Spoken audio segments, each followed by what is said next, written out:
salaamaaleykum waa Dagana salaamaaleykum sportif yi salaamaaleykum waa presse bi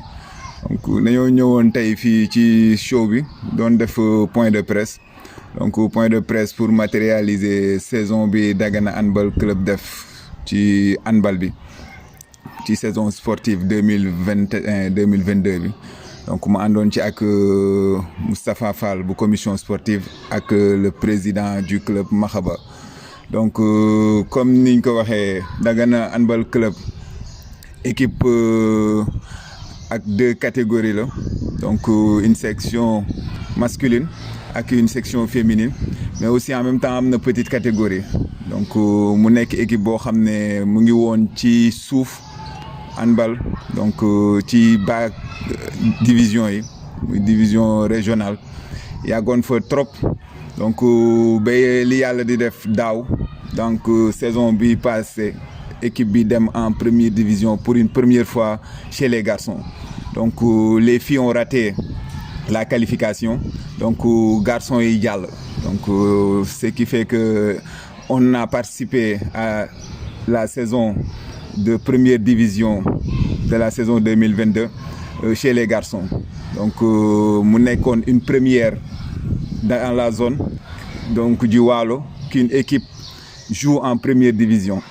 donc boo xoolee mën naa ne Dagana rek ngay dégg handball ngay dégg muy compétir à ce niveau donc parce que yeneen discipline yi muy basket muy football boo jëlee Richard Toll amul ku nekk en première division donc mu nekk loo xam ne lu ñëpp rafetlu la woon bi mu amee et que ñëpp doon xaar tamit donc comme équipe buy doog a yéeg rek ñu nekkoon ci njàng donc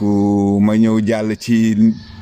bilan wu saison bi parce que en tant qu'entraîneur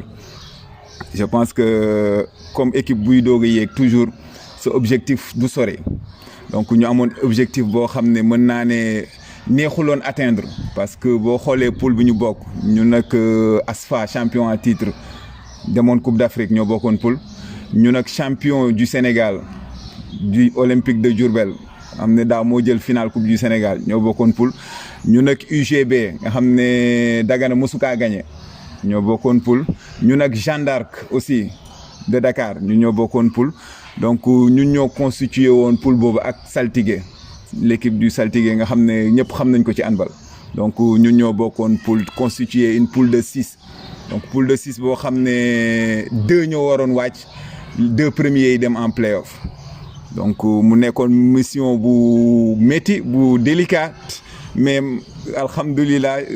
malgré difficultés yi parce que difficultés yi am pagaille la parce que comme on dit équipe buy doog a ñëw première division te amoo moyens pour nga compétitif day métti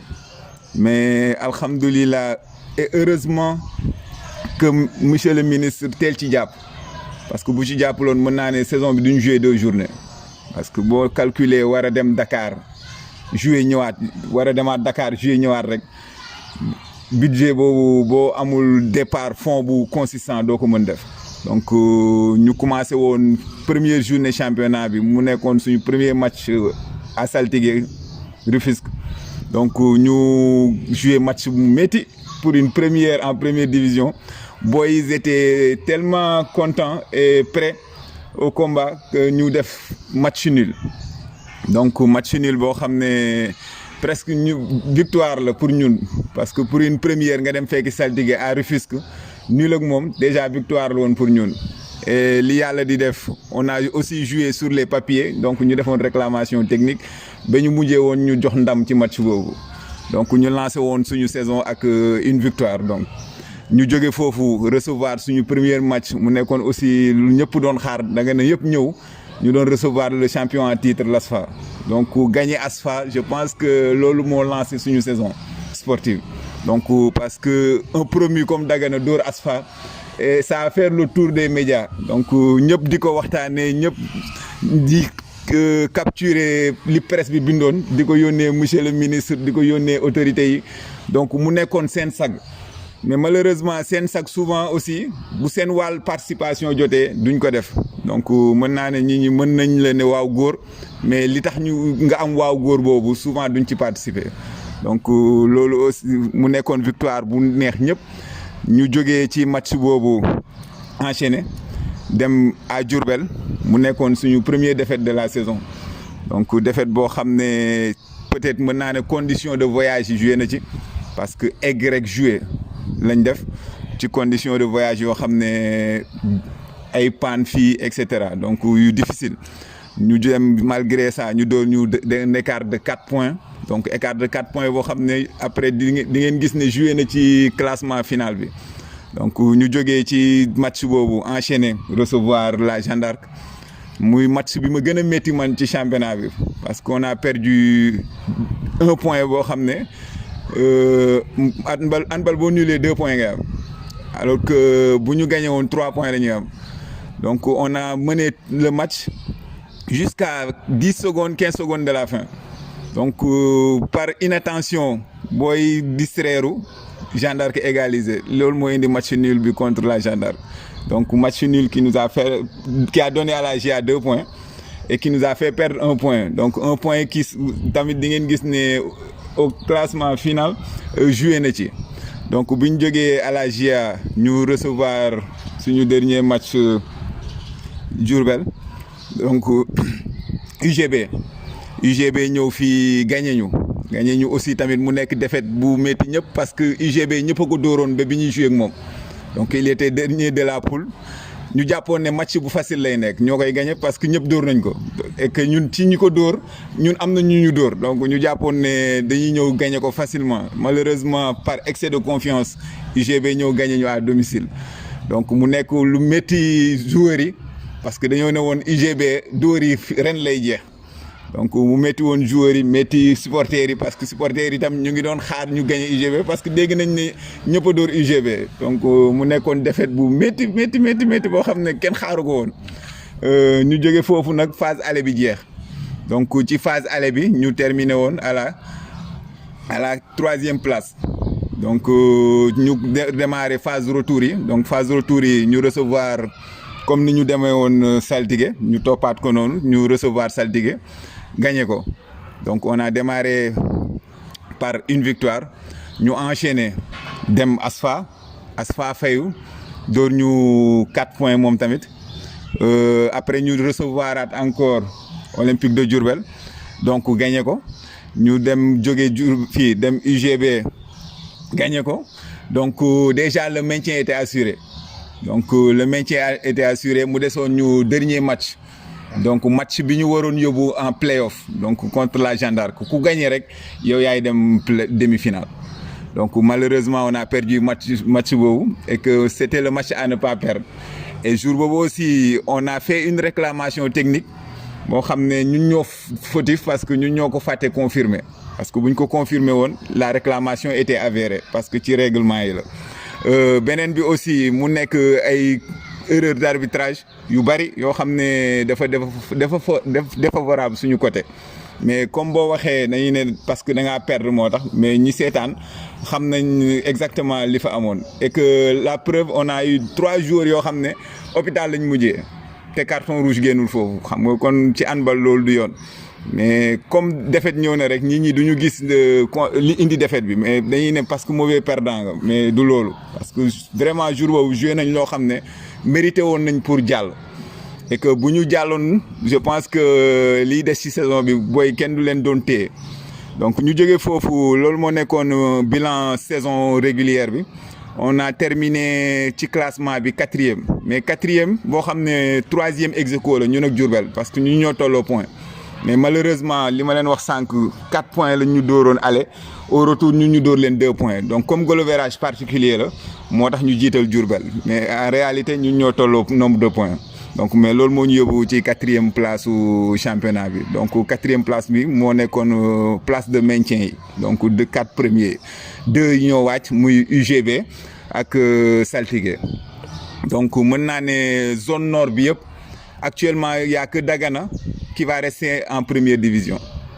donc sur le handball masculin ñu nag UGB la woon UGB wàcc na donc ñun rek ñoo fi des ak Diadji Sarr en dame donc on sera les seuls représentants de la région de Saint-Louis en première division de handball donc bu ñu jógee ci championnat bi joué nañ coupe du Sénégal Coupe du Sénégal aussi ñu joué contre UGB toujours mu ñëwaat encore fekkaat ñu fii gagné ñu donc mais boobu aussi tamit mën naa ne ay erreur la yoo xam ne excès de confiance toujours moo ñu ci toppoon mais n'empêche comme xamoon nañ ne am na repêchage parce qu'on nous a battu de 1 point donc 1 point ñu repêché ñu donc bi ñu repêché après le tirage ñu am ASFA en 16e de finale donc bi ñu amee ASFA foofu mën naa ne fa la suñu tournant wu saison nekkoon parce que match la joué nañ ñu ñoo demoon fekki ji déjà ak déplacement bu métti ci plein Ramadan ñu jóge fii booy woor amuñu moyen de transport ñu loué dem jouer bi ñu egsee jouer ASFA fraude parce que ASFA mën naa ne dafa fraude parce que dafa jouer le joueur boo xam ne PV moo génnoon ne joueur bi comme ASFA fayul mutation joueur bi day dellu club bi mu jóge woon ñu ñëw ba ci jour boobu joueur bi premier match am moo nekkoon jour boobu noonu donc jour boobu lay doog a jouer ASFA osé jouer loo ko te PV génnaatul pour wane ne joueur bi mu war na mën valide ASFA donc foofu bu joueur bi jouer ñun am nañ pour def réclamation technique li ñu def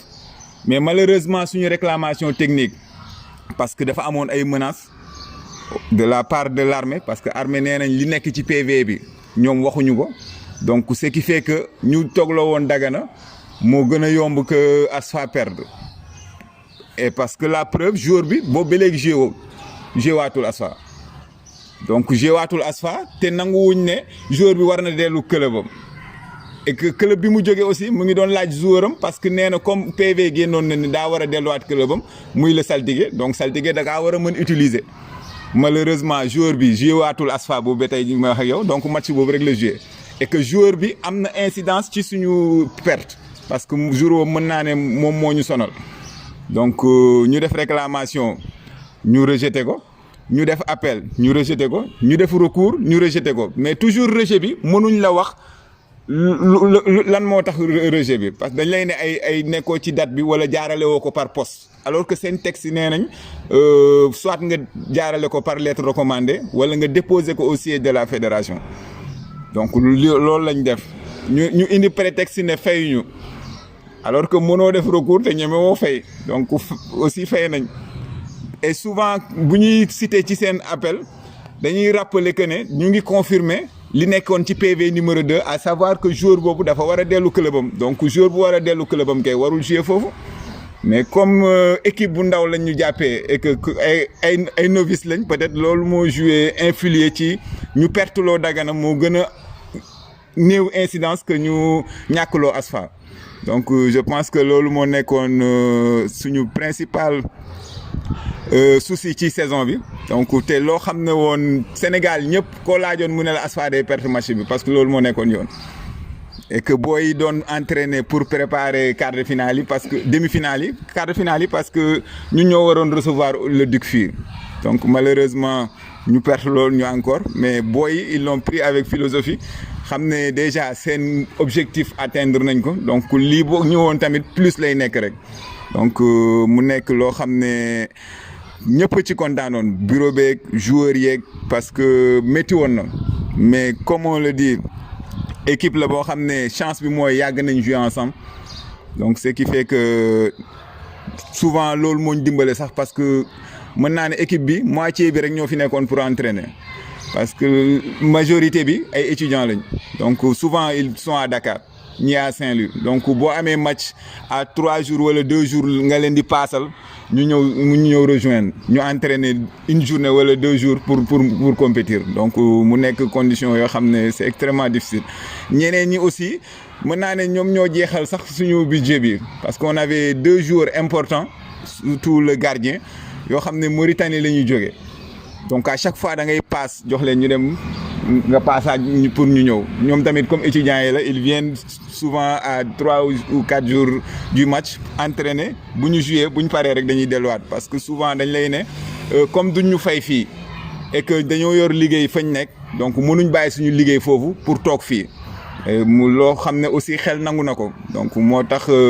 fokk aussi ñu am moyens yi pour mën di maintenir nit ñi parce que nit ki boo ko bëggee téye pour mu liggéeyal la foog nga am loo def en contrepartie donc mu nekk loo xam ne daf fi manqué et que loolu moo taxoon sax ñu defoon budget prévisionnel parce que monsieur le maire je pense que daf ñu ne woon def leen budget bi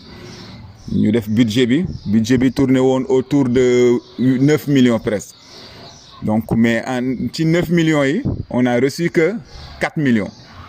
donc gap de 5 millions donc 5 millions yooyu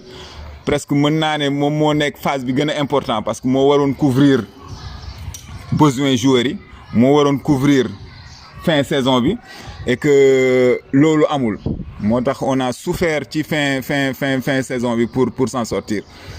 donc newoon nañu ñu xaar peut-être dina combler gap bi donc amaatul sans suite donc mais n'empêche comme ku def lu baax da nga koy gërëm donc ñu ngi koy sant ci effort boobu mu def parce que bu amoon ñaar wala ñett ñu def ni moom je pense que gap boobu dina combler et que ñàkku fi mais malheureusement comme dëkk yëpp buñ demoon final nga gis ñoom ñëpp accaparé wu ko donc di nga gis ko mësul gis ñoom ñooy ñëw vert mais malheureusement tant que neexu rek doo leen gis et que pour man waruñ di xaar mu neex pour ñu ñëw parce que sport demewul noonu sport dañ koy jiw arrosé ko pour mu mën a sax meññ mais doo xaar ba mu ñor rek nga pour nga ñëw béy parce que pour mu ñor problème lay nekk donc difficulté yooyu lañ am ci saison bi donc yeneen difficulté yi aussi en dehors déplacement joueurs yi ak voyage yi mu nekkoon terrain bi donc terrain bi je pense que maire waxoon na ne pour ñu def fii terrain et que lancé woon sax benn pour ñu commencer travaux yi malheureusement ba léegi gisuñ travaux démarré donc ñu ngi doon jouer au lycée donc au lycée souvent mënuñ fa am bal bu baax parce que lycée bi day am ay xaaxam donc ce qui fait que bal bi chaque fois bu génnee rek day bët donc mu nekkoon difficulté yoo xam ne presque moo yàq suñu matériel yëpp yi ñu jotoon jënd ci budget bi ñu yoroon et que comme niñ ko waxee handball en première division bokkul ak handball en division régionale parce que handball au haut niveau joueur bu nekk pour liggéey bi normal joueur bu nekk dafa war a yor balam pour temps de travail bi mën a conséquent mais malheureusement 2 ballons ngay jouer pour 20 personnes donc ce qui fait que le travail ne peut pas être trop conséquent donc mu nekk ay jafe-jafe yoo xam ne je pense que jëndal équipe Dagana bal warul jafe yenn autorités yi mais souvent soit ñu xaar ñu wax leen ko wala nga topp seen ginnaaw ci di daw ci loo xam ne pour dëkk bi la donc du pour yow du pour parce que man jàngale moo ma fi indi du handball mais ku ma fekk may ànd ak ñii di dugg ci kër yi di ñaan di ket da ngay finalement sax da ngay foog ne pour man la wala daa am lu ma ciy wut alors que dimbale jeunesse bi moo ma ci dugal dimbale booy yi nga xam ne ay sacrifice la ñuy def pour li ñu bëgg moom moo ma ci dugal donc mu nekk loo xam ne autorités yi war nañ ci bàyyi xel trop parce que dafa nekk lu am importance donc beneen bi aussi mu nekk côté liggéeyu bureau bi donc bureau bi ma leen di remercier parce que def nañ liggéey bu am solo malgré difficultés yi ñu bëri xamaluñ ñu parce que dugg lijjanti ba sauver saison bi ba jekkali saison bi ci alhamdulilah comme niñ ko bëggee woon malgré que métti na parce que actuellement on a des dettes mais kenn xamu ko donc on a des dettes parce que gap bi ñu am moo bari gapu 5 millions boo ko amee ci sa budget je pense que presque amoo dara donc mais n'empêche on va essayer de voir comment faire pour résoudre dettes yooyu parce que foog ñu évacuer ko mais aussi jàll ci perspective u saison prochaine parce que objectif yi day changer donc ren ñaar ñoo doon wàcc en deuxième division parce que déwén le championnat va se jouer sur une phase linéaire donc c'est 8 équipes yoo xam ne 8 yëpp ay tase en aller retour donc di nga def 7 sorties recevoir 7 fois et le premier déclaré champion donc je pense que ak li ñu def ren waruñu amaat objectif u maintien pour déwén donc déwén on va aspirer à jouer les premiers rôles mais pour nga jouer premier rôle yi aussi foog nga am loo teg ci sa loxo ba pare donc lu ñu teg ci suñu loxo ça commence d'abord par l'effectif parce que foog ñu renforcer effectif bi pour éviter bu étudiant bi amee examen nga utiliser keneen donc parce que souvent dañuy am problème yooyu dañuy war a jouer joueurs yi am examen wala kii duñu ñëw nga jouer ak li nga am alors que boo amoon effectif bu doublé bu ñooñu demee defi examen di nga am joueurs yoo xam ne ils sont sur place donc dinañ mën a compétir donc dina yokk compétitivité wu équipe bi donc te loolu aussi ça passe par des moyens parce que foog boo jëlijee joueur saltige wala kii indi ko fii amul fay transfert mais di nga ko fay di nga ko jël en charge di nga ko loger di nga ko nourrir bu weer dee di nga teg dara ci loxoom. commission sportive bon ba xam nañ ni compétir dafa métti boo koy def sa biir dëkk sax dafa métti waxuma laa nag boo fekkee ni war a génn donc dañuy lancer appel encore une fois ci autorité yi nañu ñëw jàpp si parce que lii nekkul Dagana kese parce que niveau bu ñu toll donc dafa laaj ku nekk nga ñëw def si sa loxo donc foofu lañ toll handball bi tamit bon dañuy remercier joueurs yi bu baax parce que mbit woon tey handball bu mu ñëwee boo xoolee génération bi fi nekk nii ñoom ñoo fi nekkoon depuis Dieng bu ñu ko fi indi en 2009 donc 2009 ba 2021 22 ngay soog a dem première division vraiment ñooñu amuñu seen fay gàcc nga laa moom parce que dañuy jàpp te bàyyi bien vrai que ne dem na benn instant benn yi dañuy génn dem compétir yeneen équipe et c'est normal aussi parce que il faut nga génn xool découvrir beneen jeu xam nga donc ñoom bu ñu demee nag ba xam ne nag instant bi il est temps que Dagana yéeg def nañu retour donc mi ngi nii donc retour bi naxu leen parce que ñun ñëpp mën naa ni ren dañu ñëw te ren jéem ñu yéegee équipe bi donc vraiment ñooñu dañu mérité ñu jàppale leen. waaw asalaamaaleykum mbokki Dagana ginnaaw bi ñu leen nuyee kenn ku ci nekk ci turam ak santam ñu leen di jaajëfee lu bëre man la Maxaba président Dagana handball club ànd seeg coach Abdou Faye ànd si aussi tamit ak Moustapha Fall commission sport donc comme ni ko coach bi waxee léegi rek yaakaar naa lu bëre duñ ci dellu ci waat donc yaakaar naa ni message bi leer na te aussi tamit ñi ko war a dégg nañ ko donc fi ñuy accentuer suñu kàddu rek mooy di ko remercier moom personnellement donc lu mu def c'est à saluer yombul rawatina dëkku fi sax mais tey fii la bokk Dagana la bokk parce que lu mu def li yombul tey mu ngi nii dañ koy wax à haute voix ñëpp duñ dégg fayuñu ko te mënuñu ko fay te dafa bàyyi ay yitteem bàyyi léppam ngir Dagana ngir jeunesse su Dagana ngir ñi nga xam ni moom ci li muy yëngu muy handball mu ñëw dimbale waa dëkk bi ba tey handball bi ñëw yegg si fii nii tey moom amuñu fayam dañ koy bàyyi ak yàlla rek moo xam aussi li mu bëggal boppam ci plan wu carrière am arbitrage am yàlla na ko yàlla defal te mu yomb te mu doon njiglaayam parce que yombul étant donné que mu nekk un arbitre inter ñëw tey wàcc fii je me rappelle si saison bi ñuy sunu match contre GIA mi ngi ko fekk mi ngi doog am jóge extérieur ki nga xam ne yaa ngi doog am wàcc si vol nga war dem noppalu ji mais terewul daf ko fa bàyyi jaar stade fekkuñu fa taxaw di coach équipe am kon loolu yombul donc ñu ngi koy sant di ko gërëm di remercier également sunu joueurs yi parce que gàcc ngaalaama ñoom ay élèves nañ ils ont fait beaucoup de sacrifices pour que tey équipe bi mën a yegg si fu mu yegg équipe bi mën a nekk si niveau bu mu nekk di remercier également staff bi su ma waxee staff bi rek bàyyiwuma kenn parce que ñoom it aussi dañu bàyyi seen ay liggéey bàyyi seen lépp ñëw nekk ci muy neex muy metti te yaakaar naa ni fii ñu nekk nii ñun gisuma lu fi neex parce que lu ñuy dund ñun rek ñoo ko xam boo ñëwul suñu biir mënoo xam lu ñuy dund mais dañu boole lu ñu neex ak lu ñu naq di rek xam ni li ñuy def nii ñoo ko bëgg donc nit nag boo bëggee dara doo ci xaar kenn da nga ciy dem mu jeex ba li la ciy fekk ci yaakaar naa ñun noonu ñu doxalee handball bi parce que bu ñu xoolee handball bi fu ñu ko fekk ak tey handball bi niveau bu mu nekk wax dëgg fa yàlla nit ñi gis nañu daal xam nañu liggéey bu mag bu am solo moo fi nekk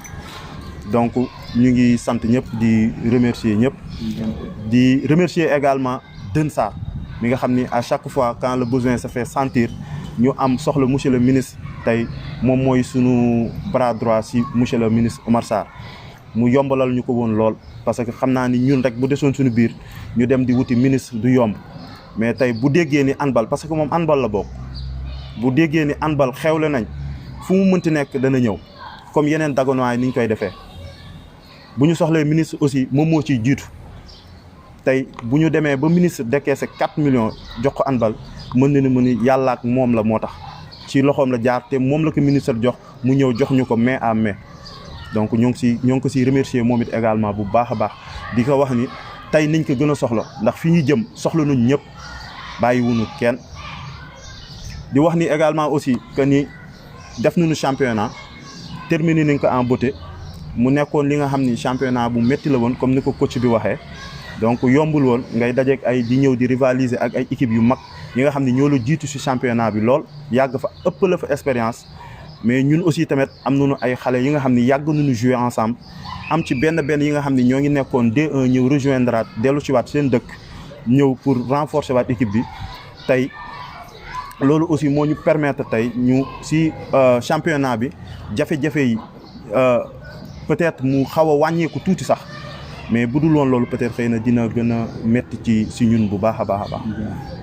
di wax ni aussi que ni championnat bi jeex na maintenir nañu en première division di préparer saison déwén donc saison bi ñu jëm nag boobu dafa demander ay moyens donc moyens yi du limité wu rek ci Oumar Sarr ministre donc Dagana am na yeneen cadres yi fi nekk comme nu ministre di ci defee yeneen cadres yi noonu ñu war ñëw mën ci defee seen loxo parce que ñëpp nun woowuñu Oumar Sarr kese équipe bi du équipe bu Oumar Sarr kese équipe bu dëkk bi la donc comme ni ko coach bi waxee fii ba Saint-Louis Podor benn équipe moo fi nekk di représenter la région ak ci góor muy Dagana loolu la yàlla def dañ koy nangu te di ko sante yàlla bu baax a baax kon que ñun ñoo ngi ciy woo ñëpp na ci ñëpp ñëw def seen loxo déwén nag incha allah di remercier comme ni ko coach bi waxee waa diaspora bi amuñu seen fay sant nañ leen gërëm nañ leen parce que tey bu ñu génnee Dagana bu solo dugg ci terrain bi rek dóor na équipe waxuma laak nag ñuy jouer handball te loolu c'est grâce à Daganois de la diaspora ñoo def loolu parce que tey am na ñu nu jege fuuf ñoo ci waroon jiitu mais jiitu wuñ ci mais ndegam ñoom ñoo nekk extérieur du ñu bàyyi xel di xam seen ay frères lu ñu manqué lu ñu soxla lu seen métit donc bu ñu ñëwee fajal ñu ko fekk suñu ko amuñu seen fay da leen di sant di leen gërëm di leen wax ni doyul nañu gën dolli nañu gën a yokk équipement yi gën a yokk moyens financiers bi dina ci baax lool comme étant d'autres Daganois di remercier nag Dagana yëpp bàyyiwuñu kenn parce que à chaque fois aussi bu Dagana xewlee ñëpp dañuy bàyyi seen ay liggéey rawatina étudiants yi nga xam ne dañuy déplacer ñun dem Dakar dañuy quitter ku nekk xam ne Dakar dafa métti transport daal mais dañuy fekk stade bu nu munti jouer dañuy fekk foofu ñëw di supporter waa Dagana donc ñooñu aussi tamit kenn du leen fàtte dañ leen di remercier bu baax gis nañu effort bi ñu def gis nañu attachement bu ñu am ci équipe bi di remercier aussi tamit ñi nekk Saint-Louis def nañu geste bi nga xam ne bu noble la parce que bi ñu koy def dafa fekk équipe bi dafa panne financièrement étudiants yu nekk Saint-Louis ñoo jël équipe bi en charge loger leen nourrir équipe bi pare ànd ak ñoom stade ñoom ñu dem gagner UGB wàcce UGB te malgré tout ça que ni UGB noonu regroupé jour match bi looloo ci gën a neex ñu dem dóor UGB wàcce ko parce que Dagana musul dóor UGB donc ñu dem fekk UGB biir dëkkam dóor ko fa wàccee ko fa loolu sag la aussi ñoom it ñu am contribution bu rëy bu ñu ci def parce que bu ñu mettrewul woon à l'aise donc xëy na loolu du am parce que condition de voyage yi métti woon na lool dara amu fi woon donc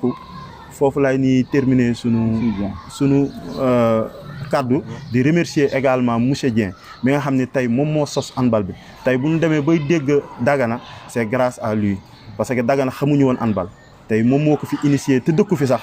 vous voyez que tey ñi fi dëkkul tey ñoo ñëw mën a ñëw investir ci sport bi fii xam nga tey bu ñu demee bay dégg handball rek monsieur Dieng la parce que moo ko fi créé moo ko fi def ñun xamuñu woon luy handball xamuñu ko woon Dagana xamul woon luy handball kooku tamit amuñu fayam dañ koy sant di ko gërëm ba tey affecté nañ ko mi ngi Saint-Louis mais terewul à chaque fois équipe bi buy déplacer Dakar sax mu nga fa day ñëw ànd ak ñun bàyyi léppam ngir ñun bi fi coach bi demee voyage aussi tamit moo ñëw assurer intérim bi jiital ñu fital ñu nekk ci ñu ginnaaw ba coach bi ñëwaat jëlaat ay fonction am donc ñu ngi koy sant di ko gërëm di wax ni également aussi monsieur le ministre li ñuy wax ni daf ñu ça nous tient vraiment à cœur mooy stade